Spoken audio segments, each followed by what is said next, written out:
Bismillahirrahmanirrahim. Assalamualaikum warahmatullahi wabarakatuh. Selamat pagi dan salam sejahtera. Terima kasih rakan saya Walimul dan Nur Intan. Dan untuk seterusnya Auda, saya Ernie Sofina Mustafa akan mengongsikan dari daerah Tutong beberapa maklumat dan juga pengisian bahan visual yang disediakan untuk pagi ini. Diharapkan bis kita semua dalam keadaan sihat walafiat. Baik, kita akan kongsikan dulu Auda pengisian bahan visual yang dimuatkan untuk hari ini. Jadi terus kita saksikan.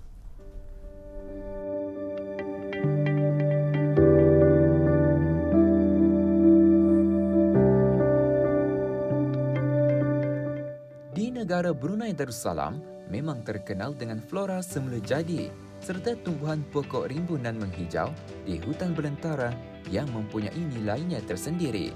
Namun, tahukah Auda, terdapat lebih 5,000 spesies tumbuhan yang ditemui di seluruh negara dan terdapat sekurang-kurangnya 48 kumpulan kayu atau spesies yang mempunyai nilai komersial yang diketahui di negara ini.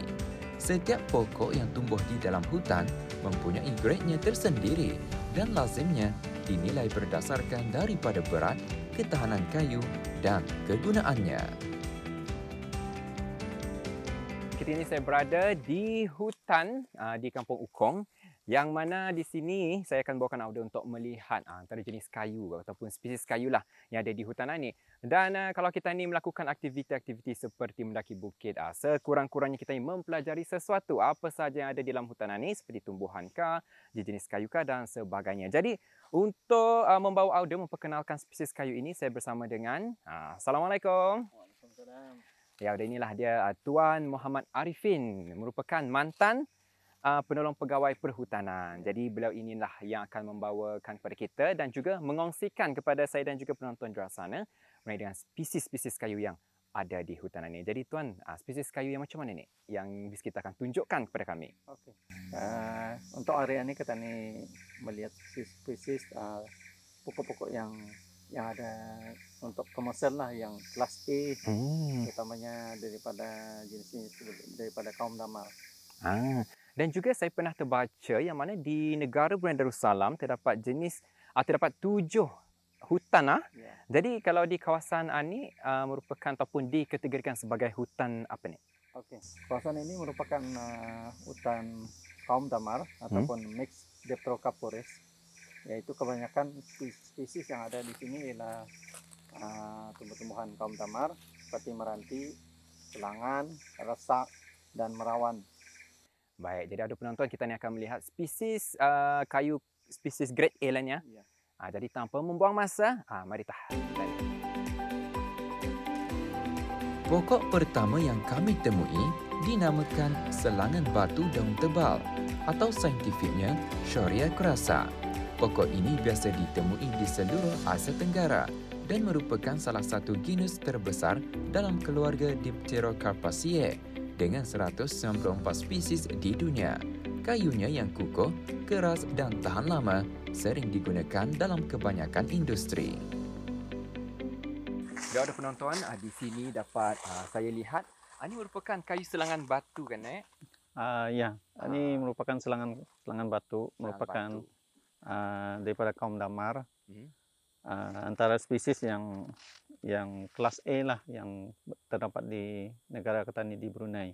Baik, jadi ada penonton, kita ni akan melihat secara lebih dekat bagaimana untuk kita ni mengenali jenis kayu selangan batu. Lurus saja ke atas, ia punya kulitnya mereka panjang, dipanggil mereka panjang lah dalam istilah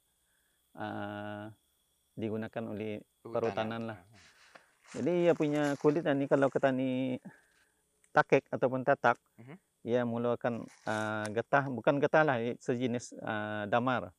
Tapi ini ada berapa ketara. Ia memakan masa yang lama lah, ia mengeluarkan ia punya damar. Ini kalau kira masih lagi mungkin peringkat pertengahan.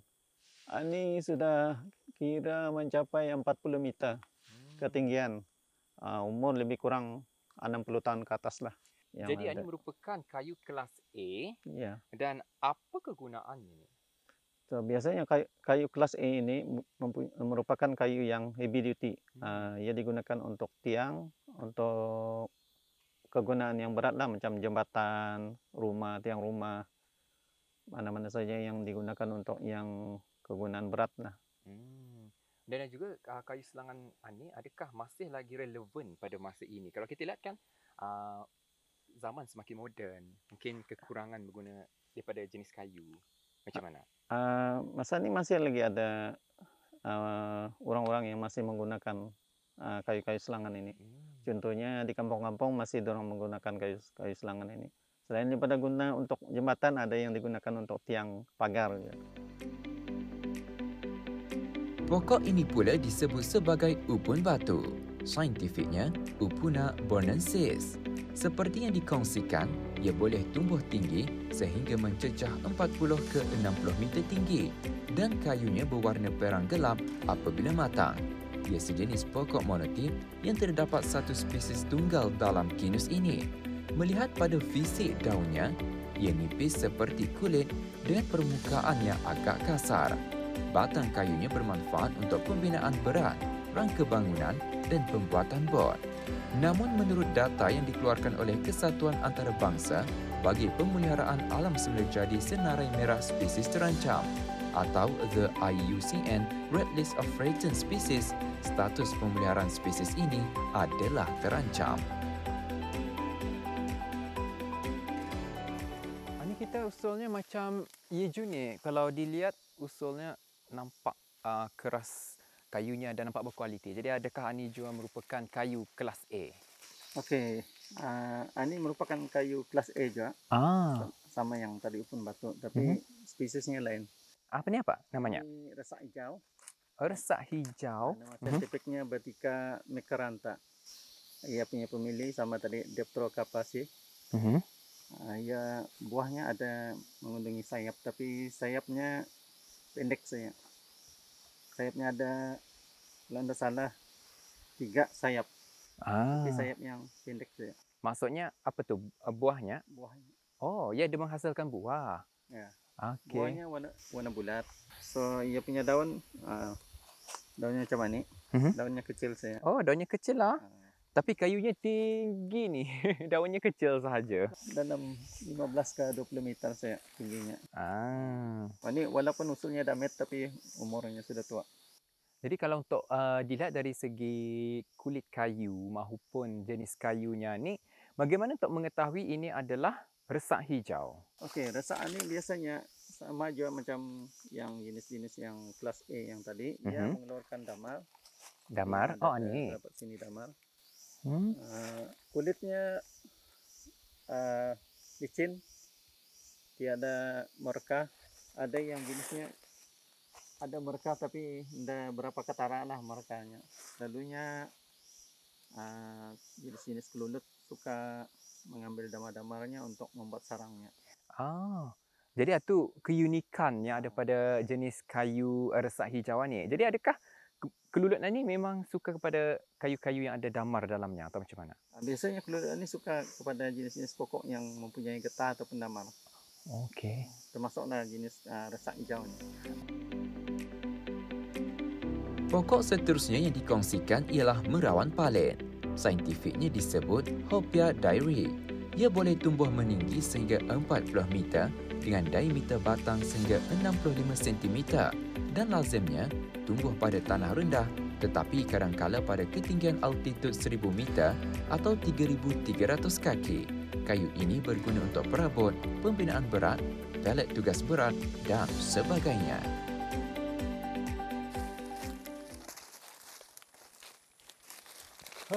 Ya, ada penonton, alhamdulillah beberapa spesies kayu dapat kami bawakan kepada Auda.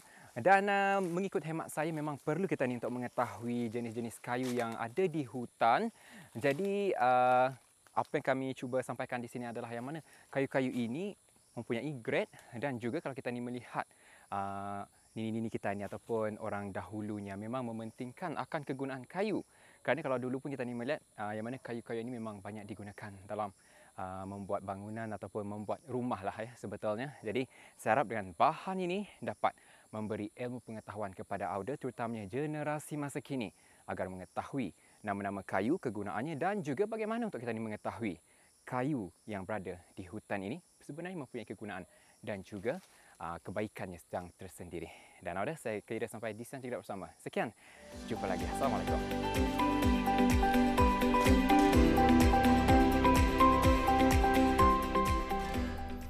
Itulah Auda, seketika kita ni menuntut ilmu ya mengenai dengan jenis-jenis kayu yang terdapat di negara kita, khususnya di Kampung Ukong. Menerusi tinjauan rakan saya Majdi sebentar tadi, ya kita ni sedikit sebanyak dapat mengenali dan mengetahui nama-nama spesies kayu yang terdapat di perhutanan kawasan Kampung Ukong. Jadi semoga ianya menjadi satu ilmu kepada kita ni, ya kalau kita ni lihat secara luaran memang kayu ini semuanya sama, tetapi sebenarnya mempunyai fungsi dan juga nama-nama tertentu.